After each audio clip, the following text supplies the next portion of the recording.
My phone buzzed with a message from my best friend, Mike. Just a normal Tuesday night. Right.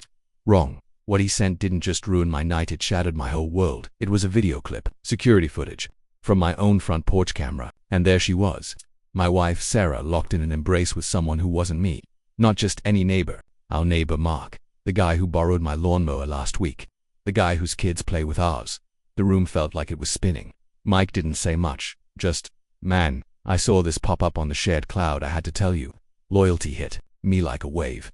He risked everything sending that proof. But the betrayal, that was a tsunami. Seeing Sarah, the woman I've loved for 12 years, kissing Mark right outside the door where we tuck our kids in. It wasn't just cheating. It felt like a violation of our home, our family, everything we built. My hands went ice cold. Anger, hurt, disbelief, it all churned inside me. Confront Sarah? Oh, that's coming. But then my mind raced to Mark's wife, Lisa, sweet, unsuspecting Lisa, who brought us cookies at Christmas, and their 2 little girls. She's completely in the dark, just like I was an hour ago. Do I pick up the phone right now and tell her, blow up their lives like mine just exploded? Or is that just revenge talking? Is it my responsibility, or am I just passing the pain along? Mike's proof is undeniable.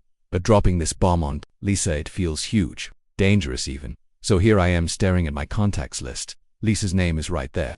One tap tells her the truth her husband's hiding. But what happens after that tap? That's the storm. I don't know if I'm ready to unleash. What would you do? Because right now, I'm hovering over the call button, and my whole future hangs on this one impossible choice. Why this works. Strong hook. Starts mid-action with the shocking message delivery, human-centric, focuses on raw emotion, betrayal, confusion, loyalty, relationships, best friend, wife, neighbor, neighbor's wife, and physical reactions, cold hands, spinning room.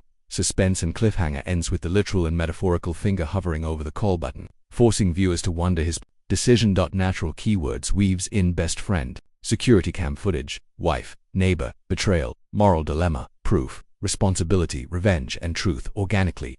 Simple and natural language uses contractions, fragments, wrong, and relatable descriptions. Guy who borrowed my lawnmower, closing parenthesis. YouTube safe. Focuses on the emotional dilemma and discovery, not explicit descriptions of the act or advocating harmful revenge. Mentions kids to heighten stakes responsibly. Unresolved tension explicitly poses the core question, do I tell their spouses? And leaves the decision unmade, urging viewers to watch part 2. My finger trembled over Lisa's name, just a tap, but it felt like holding a live wire. 12 years with Sarah. How did we get here? We met in college, built careers together, bought this house dreaming of raising kids on this street. Mark and Lisa moved in next door 3 years ago.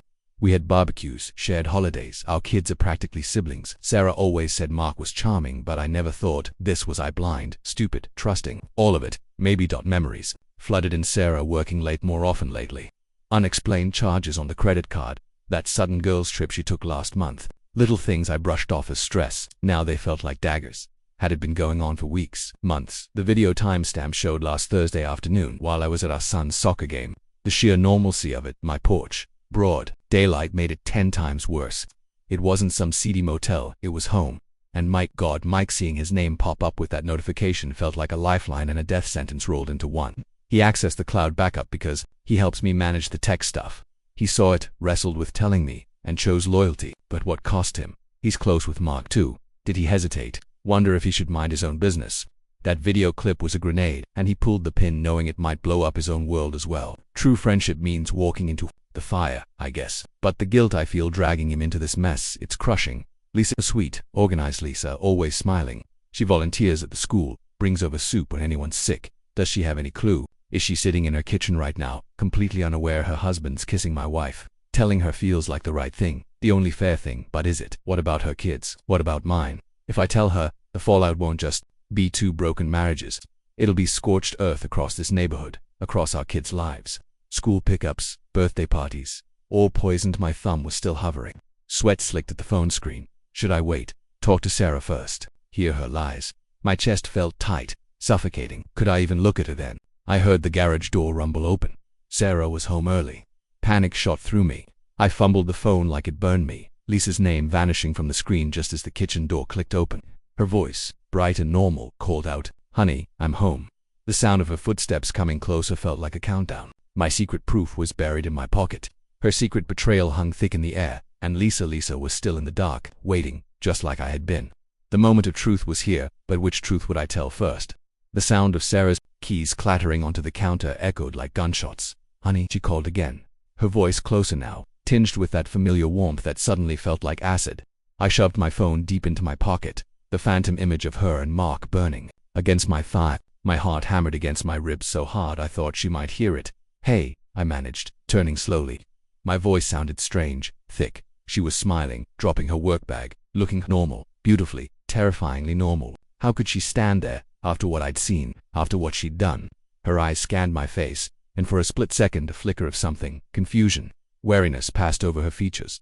"You okay?" she asked, stepping towards me. "You look pale." Okay, the word was a punch. Every instinct screamed to confront her, to scream, to shove the proof in her face. Security footage. "Sarah, Mike sent it. How could you?" With Mark, but the image of our kids' photos on the fridge stopped me cold, exploding now, before I knew anything else.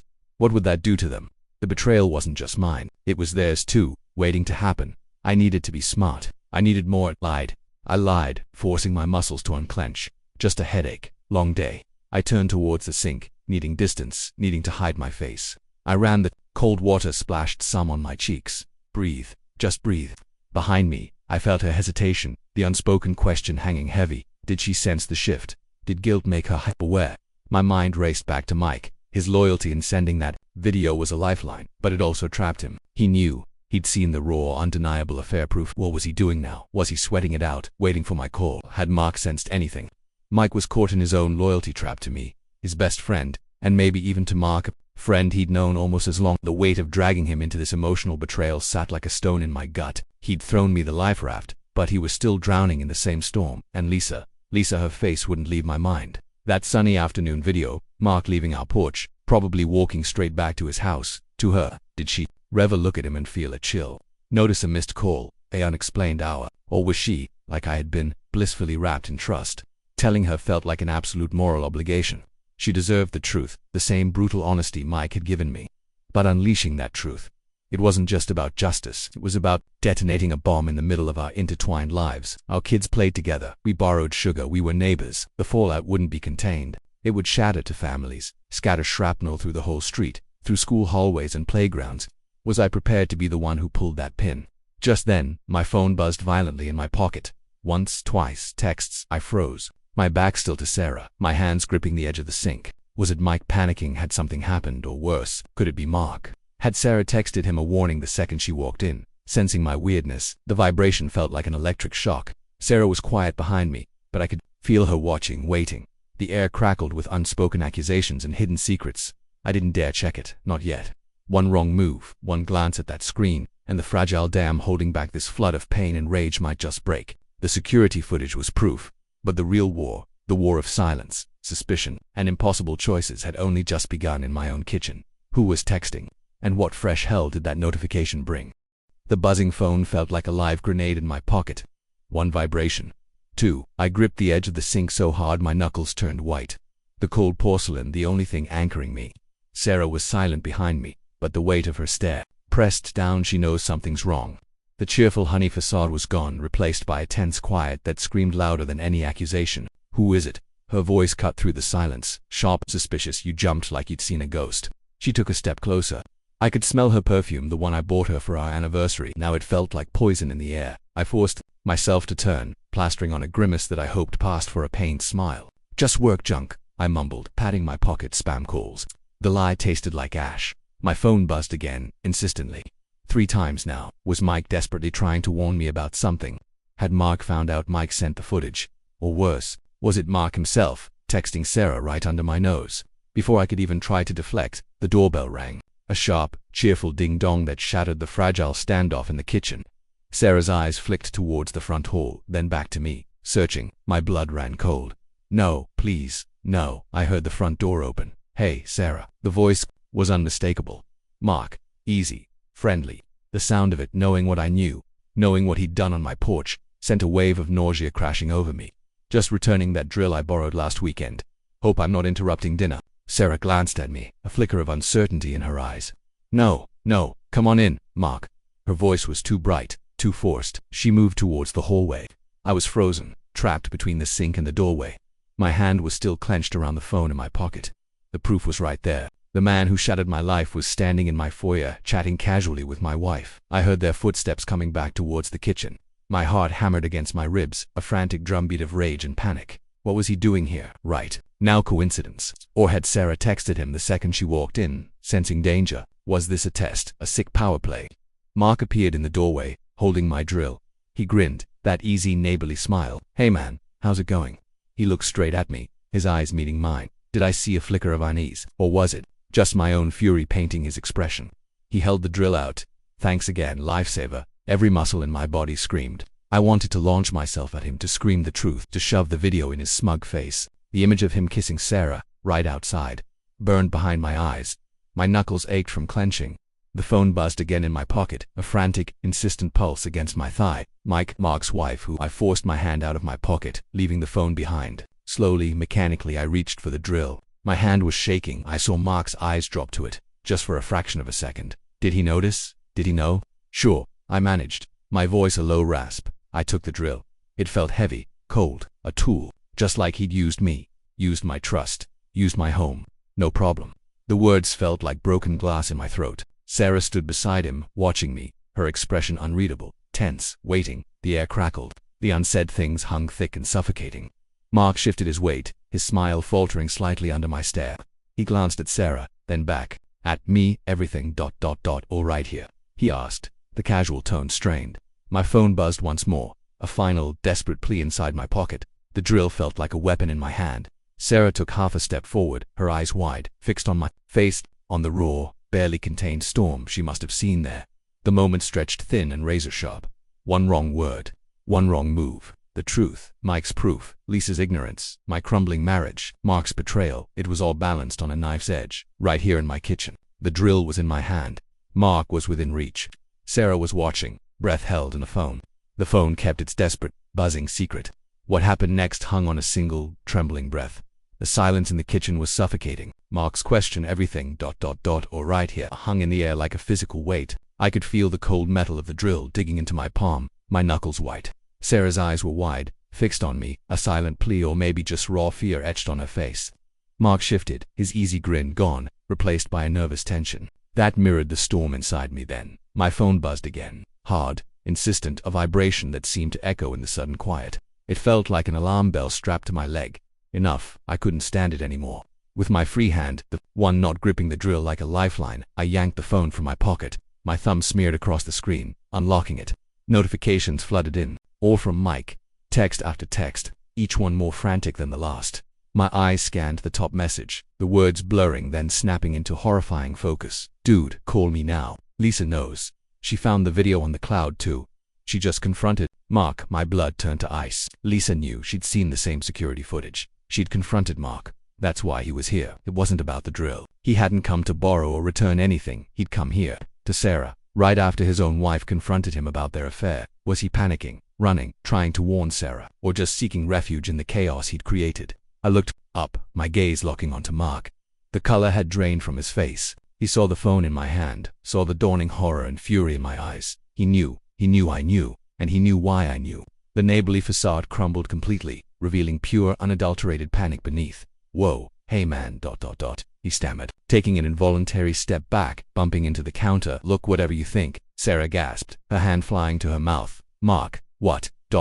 what's going on?" Her voice trembled, confusion warring with dawning terror. She looked from his terrified face to mine, gripping the drill like a weapon, to the phone still clutched in my shaking hand. The pieces were crashing together in her mind. The affair proof wasn't just mine anymore. It was Lisa's, and Lisa had acted. Before Mark could spit out another lie, before I could unleash the torrent of rage choking me, Mark lunged, not at me, at my phone. His hand shot out, desperate, clawing towards the device that held the undeniable evidence of his betrayal, the proof Lisa had seen, the proof Mike had sent, the proof that was about to detonate his entire life. "No," Sarah screamed, the sound piercing the tension. I jerked my hand back instinctively, the phone slipping slightly in my sweaty grip. Mark's fingers grazed the case, fumbling, missing his grab. The drill in my other hand felt suddenly heavy, dangerous. He stumbled forward off balance, his eyes wild, fixated solely on silencing the truth in my hand. His betrayal wasn't just emotional anymore. It was physical, desperate, happening right in front of us. Sarah was frozen, a statue of shock, witnessing the man she'd betrayed me with unravel completely. The kitchen felt like a cage. The back door was behind me. The hallway to the front door was blocked by Mark's frantic form. My kids' pictures on the fridge seemed to watch, accusingly. Mike's warnings screamed silently from the phone screen. Lisa's confrontation hung heavy in the air. And Mark, driven by pure panic, was between me and any escape. His eyes locked on the device holding the security footage that had destroyed everything. His hand was still outstretched, trembling. My grip tightened on the drill. One wrong move, one desperate lunge. The moral dilemma was gone. Survival instinct kicked in. This wasn't about telling spouses anymore. This was about the storm breaking, right here, right now, and whether any of us would make it out intact. The air crackled, charged with the imminent violence of a man cornered by his own lies. What would he do next? The drill whirred to life in my hand, a sudden, deafening snarl in the cramped kitchen. It wasn't me. My finger must have spasmed on the trigger when Mark lunged. The bit screamed, inches from his grabbing hand. He yelped, jerking back like he'd been burned, crashing into the counter again. Eyes wide with terror now mixed with pain, he'd scraped his arm hard. The noise was shocking, brutal. It shattered Mark's desperate focus. Sarah screamed again, covering her ears. The awful whine echoed, then died as I fumbled, dropping the drill. It clattered loudly on the tile floor between us, spinning harmlessly to a stop. The silence that followed was thick, ringing, charged with adrenaline and raw fear. Mark stared at the drill, then at his stinging arm, then at me, panting. The wild panic in his eyes shifted to something else: defeat, maybe shame. He didn't move towards the phone again. He just slumped against the counter, his shoulders sagging. "Okay," he breathed, his voice ragged. "Okay, you win." He looked at Sarah, his expression crumbling. She knows Sarah. Lisa knows everything. Sarah made a choke sound, tears finally spilling over. She wrapped her arms around herself, shrinking back against the fridge. The pictures of our kids smiling, down oblivious. The affair proof was out. The confrontation Lisa initiated had reached its target. The weight of it seemed to crush her before I could speak, before I could unleash the torrent of hurt and questions boiling inside me. A sharp, furious rapping sounded on the front door, hard, insistent, not the friendly doorbell. A fist-pounding. We all froze. Mark went sheet white, his eyes darting to the hallway. Sarah whimpered. My heart hammered against my ribs. Lisa, it had to be Lisa. Mike's frantic texts flashed in my mind. Lisa knows. She confronted Mark. She must have followed him or demanded answers he ran from. She was here, right outside my shattered home. I moved first, stepping past Mark, who flinched as if I might hit him. The rage was still there, a cold, hard knot in my chest, but it was buried under a wave of numb exhaustion. I walked down the short hall, my legs feeling like lead. I could feel Sarah and Mark holding their breath behind me, trapped in the wreckage of their secret. I unlocked the deadbolt and pulled the door open. Lisa stood there, but she wasn't alone. Mike was right beside her, his face grim, his hand resting protectively on her shoulder. Lisa's eyes were red raw, puffy from crying, but they burned with a fierce, terrifying fire. She didn't look at me. Her gaze laser-focused, and blazing with betrayal and fury, locked onto Mark standing frozen in the kitchen doorway behind me. "Mark," she said, her voice low, trembling but cutting through the silence like a knife. "Get your things. You're not sleeping under my roof tonight. And you," her fiery gaze finally snapped to Sarah, who cringed visibly, "you stay away from my family, forever." The shock was absolute. Mike, helping Lisa. He met my eyes over her shoulder, giving a tiny grim nod. Loyalty. He hadn't just sent me the security footage. When Lisa saw it too, when her world imploded, he'd gone to her. He'd chosen to stand with the other victim, the neighbor caught in this web of deceit. He'd brought her here to face the source of her pain head on. Mark stumbled forward, looking utterly broken. "Lisa, please, let me explain. Explain." Lisa's voice cracked, but the fury didn't waver. She pointed a shaking finger past me, directly at Sarah. "Explain that. On their porch, on the security camera everyone can access. The raw exposure of it, the public nature of their betrayal, laid bare by the cloud footage, hit like a physical blow." Mark flinched as if struck. He had no words. His secret life, his affair, was exposed in the harshest light possible, witnessed not just by me, but by his own wife, and now, by my best friend. The neighborly trust was ashes. Lisa turned sharply, not waiting for an answer he couldn't give. She walked back towards Mike's car parked at the curb, her shoulders rigid with pain and fury. Mike gave me one last look, apology, solidarity.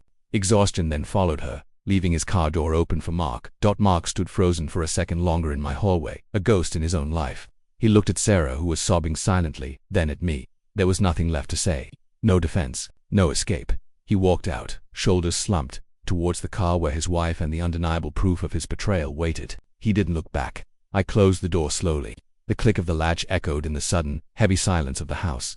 Behind me, Sarah's quiet sobs were the only sound. The security footage had done its terrible work. The spouses knew. The confrontation Lisa started had ended here. The best friend's loyalty had taken an unexpected turn. The affair proof was undeniable. but the wreckage it left behind, 2 marriages shattered, a neighborhood fractured, friendships obliterated, was just beginning. I leaned my forehead against the cool wood of the door, the numbness spreading. The storm had broken. Now came the long, painful cleanup, and the hardest part, figuring out what, if anything, was left to salvage in the ruins of my own life. The video showed the truth. Living with the aftermath was the real battle. The silence after the door clicked shut was heavy, suffocating. Sarah's muffled sobs were the only sound in the wreckage of our kitchen. I didn't turn around. I just stood there, forehead pressed against the cool wood of the door, feeling utterly hollow. The storm of rage had passed, leaving behind bone-deep exhaustion and a chilling numbness. The video proof, Mike's loyalty, Lisa's confrontation, it was all out in the open now. The secrets were gone, replaced by a brutal, shared truth. Slowly, I pushed myself away from the door. I turned. Sarah was still huddled against the fridge, her face buried in her hands, shoulders shaking. The woman I'd built a life with looked like a stranger, shattered by the consequences of her own choices. Seeing her like that didn't bring relief, only a profound, aching sadness. The neighbor betrayal wasn't just Mark's, it was hers too, poisoning everything we had. Why, Sarah? The words came out flat, empty. Just why? She flinched, lowering her hands. Her face was ravaged by tears, eyes swollen and desperate. I don't know, she choked out, the words barely audible. It just ... happened. It was stupid. A horrible, stupid mistake I never meant. Her voice trailed off, the excuse sounding pathetic even to her. The affair proof was undeniable. Explanations felt meaningless now. The why might never make sense. My phone buzzed softly. A text from Mike. Lisa's at her sister's. Mark's in a motel. You okay? Need anything? His loyalty hadn't wavered. In the chaos, he'd stepped up, not just for me, but for Lisa too, another victim of this mess. He'd seen the security footage and acted, even when it meant diving into the ugliest fallout. That friendship, at least, felt solid ground in the quicksand. Just ... breathing. I texted back. Thanks, Mike, for everything.